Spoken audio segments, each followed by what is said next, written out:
અમરેલી જિલ્લાના જાફરાબાદ તાલુકા પંચાયત અને જિલ્લા પંચાયત ચૂંટણીનો ગરમાવો. ઉમેદવારી પત્રો ભરવાના છેલ્લા દિવસે ઉમેદવારોનો કચેરીઓ ખાતે રાફડો.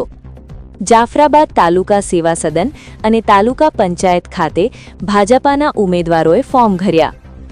તાલુકાની 16 બેઠકો અને જિલ્લાની 2 બેઠકો માટે 18 ભાજપા ઉમેદવારોએ ઉમેદવારી પત્રો ભર્યા.